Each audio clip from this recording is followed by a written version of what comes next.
Have you ever noticed how sometimes our worries can get really big and scary, even if the things we're worried about aren't actually that bad? That's what we call catastrophizing. It's a fancy word for when our minds blow things out of proportion and imagine the worst possible outcomes. In this video, we're going to talk about what catastrophizing is and give you some tips on how to manage catastrophic thoughts. So you might be wondering, what causes them?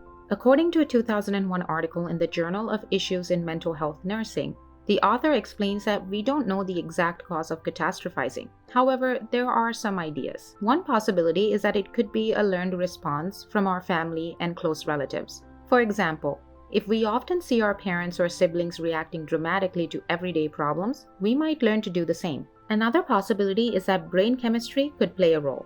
Our brain chemicals and how they work together can affect how we think and feel. Sometimes, certain imbalances or differences in our brain chemistry might contribute to catastrophizing tendencies. Lastly, life experiences could also be a factor. If we have gone through difficult or traumatic events, it might make us more likely to think the worst in similar situations. These experiences can shape how we see and interpret the world around us. Let's start with an example. Meet Sarah, a college student with a big chemistry test coming up. She's been studying and preparing for the test, but as the day approaches, she begins to catastrophize. Thoughts start swirling in her mind, and the worst-case scenarios start taking over. Sarah imagines herself sitting in the classroom, completely blanking out and forgetting all the formulas and concepts she learned. She envisions her professor's disappointed look and her classmates laughing at her. She starts worrying that failing the test will lead to her flunking college and not getting her degree. As Sarah's catastrophizing intensifies, she becomes overwhelmed with anxiety. She loses sleep, feels nauseous, and has difficulty concentrating on anything else. The test that was once just a regular exam has turned into a monstrous event in her mind, making her fear the worst possible outcome.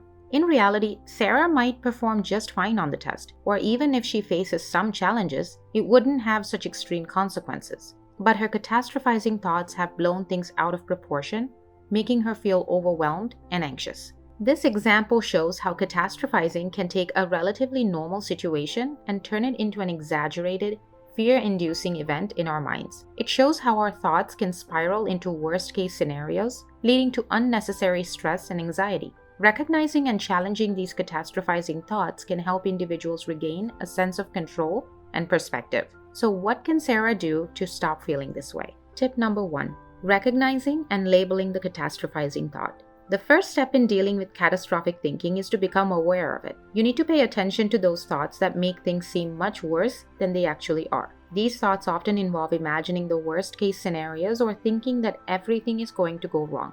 Once you notice these thoughts, it's helpful to give them a name. You can call them catastrophizing thoughts. This labeling creates a bit of distance between you and the thoughts, making them feel less powerful. It's like saying, hey, it's just my mind making things seem scarier than they really are. By recognizing and labeling these thoughts as catastrophizing, you're taking a step toward reducing their impact on your emotions and actions. It helps you realize that these thoughts are not the absolute truth, and there are other more balanced perspectives to consider. Tip number 2. Challenge the validity of the catastrophizing thought. Once you've noticed those catastrophic thoughts, it's important to question them and check if they're actually true. Ask yourself if there's any real evidence to support those thoughts. Often, catastrophizing thoughts are based on irrational fears and unlikely situations that probably won't happen. Take a moment to consider if there are other perspectives or more balanced ways of thinking about the situation.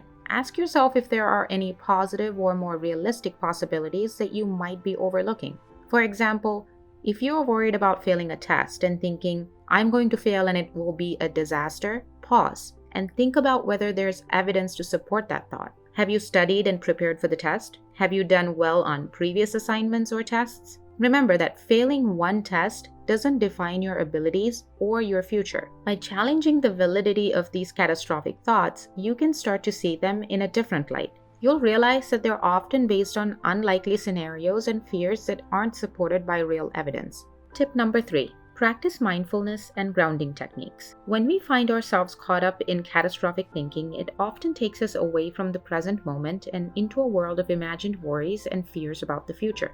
To help break free from this cycle, we can use mindfulness and grounding techniques. Mindfulness involves paying attention to the present moment without judgment.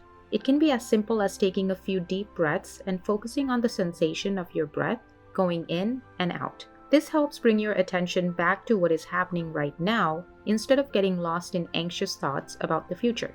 Another way to practice mindfulness is through meditation. You can find guided meditations online or use apps that provide meditation exercises designed to help calm the mind and reduce stress. By spending a few minutes each day meditating, you can develop a greater sense of inner calm and learn to let go of catastrophic thoughts. Grounding techniques involve using your senses to bring yourself back to the present moment. You can do this by noticing your surroundings and paying attention to the details. Take a moment to observe what you see, hear, feel, and even smell. Engaging your senses helps you redirect your attention from your catastrophic thoughts and into the immediate reality around you. By practicing mindfulness and grounding techniques, you train your mind to stay focused on the present moment. This can help reduce anxiety and bring a sense of calm and clarity. Remember, it's a skill that takes practice, so be patient with yourself as you develop these techniques to manage catastrophic thinking. Tip number 4, focus on problem solving. Instead of getting stuck in thoughts about worst-case scenarios, it's helpful to shift your focus to solving the problem and taking action. Here's how you can do it. Start by breaking the problem into smaller, manageable steps. This makes it less overwhelming and easier to tackle. For example, if you're worried about a big project, think about the different tasks involved, like researching, organizing, and writing. Breaking it down helps you see that it's not one massive thing to handle all at once. Make a plan. Once you've broken it down, create an action plan. Write down the steps you need to take and set deadlines for each one. Having a plan helps you stay organized and focused. It also gives you a clear roadmap to follow. Take action. Now it's time to start taking proactive steps. Begin with the first task on your action plan and work your way through each step. As you complete each task, you'll feel a sense of accomplishment and progress. It's like checking items off of a to-do list. By focusing on problem solving and taking concrete steps, you regain a sense of control. Instead of feeling helpless or overwhelmed, you're actively doing something to address the situation. This shift in focus empowers you and reduces anxiety. Remember, it's normal to feel worried or anxious, but dwelling on catastrophic thoughts doesn't solve anything. By breaking the problem into smaller steps and making a plan, you'll find it easier to navigate challenging situations. Taking proactive steps helps you regain control and move forward with confidence. At the end of the day, we all have moments when we catastrophize or imagine the worst possible outcomes. But most of us are able to cope with these thoughts. We recognize them as irrational and move past them. However, if you find it challenging to do that, you can use the tips we discussed today to help you. In addition, here's an extra tip to stop catastrophizing thoughts. You don't have to struggle alone. Seeking help from a trained mental health professional is an option you can consider.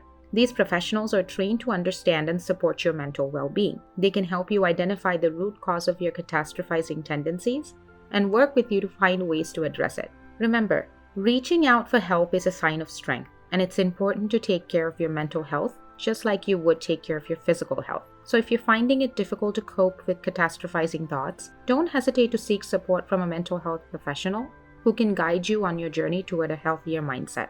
If you found value in our content, don't forget to check out our channel, hit the like button, and subscribe. Also, let us know your thoughts in the comment section below. As always, don't forget to spread loving kindness to all beings around you and be the change you want to see in the world. See you in the next video.